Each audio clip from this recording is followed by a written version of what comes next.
So, good morning and welcome back to Daily Transfer Update. Now, I want to say thanks, firstly, for two things. Firstly, the Instagram, we're over 10K on Instagram, so thank you very much for that. Do always appreciate the love and the support that you guys give me. And it's always nice that you guys have got my back on pretty much everything as well. Like, you've been here from day one of the journey all the way up till now. Secondly, I want to say thanks for making me actually enjoy playing FIFA again. Seriously, it's been pretty mad. I've really enjoyed playing FIFA, and I've never played career mode at all. I've only ever played FIFA Ultimate Team, or played offline on the kickoff option against one of my pals or something like that. So yeah, it's been nice that you guys are guiding me through, and this is something I'm going to keep doing as well. When I go back to Spain, I'll have to obviously sort out better Wi-Fi, because my Wi-Fi is not good enough for me to stream FIFA at all. So it takes forever to upload a 10-minute long video. But listen, I'm waffling. Let's talk about Ousmane Dembele. Now, this guy, I swear to God, this geezer, this this guy divides opinion very, very quickly. I don't particularly think he's all that. I know that loads of you guys in the comment section, you're always talking about Dembele. Even on the FIFA streams, you're talking about Dembele. Go and get Ousmane Dembele. Go and get Ousmane Dembele. I don't think he's all that. Having said that, I think the pressure of being such a young lad, going to Barcelona, playing with one of the greatest footballers in living history, for me, he is the greatest footballer I've ever seen in my life, Leo Messi. The institution that is Barcelona, and the pressure of a 125 million, was it 130 million pound price tag? That is some pressure to deal with when you're 20 years old. Now, he's been riddled with injuries since he's got to Barcelona. We know that before that he was absolutely tearing it up, hence why he got his move from Dortmund to Barcelona. But it hasn't gone great for him. He's only scored about 16 goals, I think. I think he's got 17 assists since he's been there. But listen, 120 million quid or whatever it was they paid for him, I think they'd get rid of him. They're linked to getting rid of him. They have been pretty much since he got there, if we're being honest. And if you look at it, similar to Coutinho, although the difference between these two guys is one's up here at the moment in terms of where he is in his footballing career. The other one's down here still going. They both went for massive money. Excuse me. And yeah, I think that when you look at Coutinho's on the downward curve. Ousmane Dembele is still young enough to coach, young enough to kick on and actually turn out to be the world-class player that Barcelona thought they'd signed. Like I said, the pressure must have been immense. All them reasons I listed.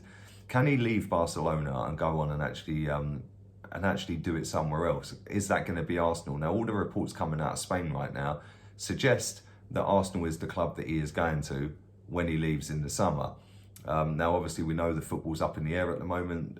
Talk of it being voided, talk of it not being voided off. A lot of the players are potentially going to go on strike and say they don't want to play. It's so much madness. It's mad. It is absolutely mad. But let's not kid ourselves here, right? They want Aubameyang. We might want Ousmane Dembele. There could be a deal to be done. And listen, I don't particularly rate him based on the fact that he hasn't ripped it up at Barcelona. When I was sat doing a little bit of research for this, like just having a look at the stories, reading them out, I thought, you know what? I didn't realise he was only 22 years old. I actually thought he was in his mid-20s, like 24, 25. I didn't realise he was so young when he got that move to Barcelona. And looking back at it now, I think that the pressure did mount up. And listen, playing with Messi, everything goes through Messi at Barcelona. I personally think that if we did sell Aubameyang to Barca, maybe do something with a swap, I think he'd be all right. I genuinely do. And I'm kind of backtracking on that, so don't be calling me a flip-flop and all that. I actually thought he was in his like mid-20s, but I do think that he could potentially leave Barcelona, get out of Messi's shadow, which is something that Neymar spoke about quite often, like being in the shadow. He wanted to be out there. He wanted to be the main guy. Can Dembele come in and be the main guy at Arsenal? We've obviously got Pepe out on the wing at the moment. Would we play him on the left side and then put Dembele on the right, or vice versa? It could be an option. It could be a thing that we explore. But I don't know. Listen, He's all right. He's not a bad player, is he? I don't think he's worth the £120 million that he went to Barcelona for. But let's be real, how many footballers are worth that kind of dough? Anyway, leave it all in the comment section down there. Let me know your thoughts on that. Let's move on to the next player I want to talk about. And I want to talk about Pape Gueye, Le Havre midfielder. Is drumming up a lot of interest from other clubs around Europe. Liverpool now jumped onto the bandwagon of that one.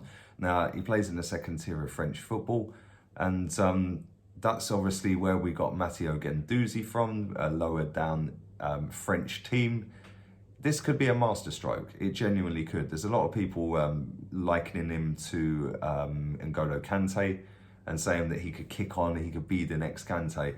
Listen, try being the number one of you first rather than trying to be the number two of someone else. I always get the ump when I see, oh, he's the next this, he's the next that. There is no next. You know, we've been looking for the next Vieira for about 10 years or more. There is no next. You are the one of you. It's as simple as that. He is still very young. He's, by all accounts, pretty decent. There is other teams looking at him, of course. Like I said, Liverpool, Inter Milan want him. And I'm sure there'll be some other clubs coming the summertime that are looking at him. Now, we were linked to this guy in January, and the fee was reportedly around £5 to £7 million. That's still the case. I think this is a no-brainer. I think we should go and get this deal done. I think that you've just got to go in there and pluck some of the best talent. And listen, some will work out and some won't work out. This kid could come in and be like a Guendouzi. Guendouzi, if we sell him now, we're making 4 times our money on him. So why not go and get that deal done? Again, I think it's stupid not to go and do it. And Arsenal Football Club have always had a production line of youngsters over the years, even back to the George Graham era. We've had a production line of youth that come through and actually grow up together and play well together. We had it through the Wenger era a couple of times. We had Cesc and all them lot. Ashley Cole was one of them. But you know, we've had a few youngsters over the years that have broken into the team and been fantastic. This guy could be another one. I rate Guendouzi. I think Guendouzi's a very good footballer. The problem with Guendouzi is he was overplayed by Unai Emery. Now he's underplayed by Mikel Arteta. So I don't know. I just think that, you know, you've got to be looking out for the best talent in Europe and trying to find some of these gems. The way we've been mismanaged over the last decade, this is the only way forward now, unfortunately. Anyway, the last one I want to speak about is somebody I did a live stream on last night, so I don't want to waffle on too much about him, but that is Nabil Fekir. Now, Nabil Fekir, I was shocked and amazed again when I was doing my research for the 9 p.m. stream I did last night, that he's only 26. Like, 26? He seems to have been around forever. We know that he's at Betis at the moment. We've been linked to him pretty much every single transfer window for about 4 seasons. Liverpool were very close to signing him, but he's over at Betis. Now, he's got 3 years left on his contract, which makes me think he's going to go for at least £30 million, 25, £30 million. It's perfect age, perfect length of contract, and I don't want him. I genuinely don't want him. Like I said, I'm not going to waffle too long about that because I did a stream on it last night, but I just think that that type of footballer is dying out in the modern game, and I think that, you know, you don't need a fancy Dan in midfield. We need some Pape Gueye in midfield. The players that are just going to nick the ball, march forward, and pop it off to someone better. So yeah, there we go. Listen, let me know your thoughts on all 3 of them. Pape Gueye, Nabil Fekir. If you want to go and check out the stream I did about him, it was the last one last night, 9 o'clock. And let me know your thoughts on Ousmane Dembele. Is it worth the punt?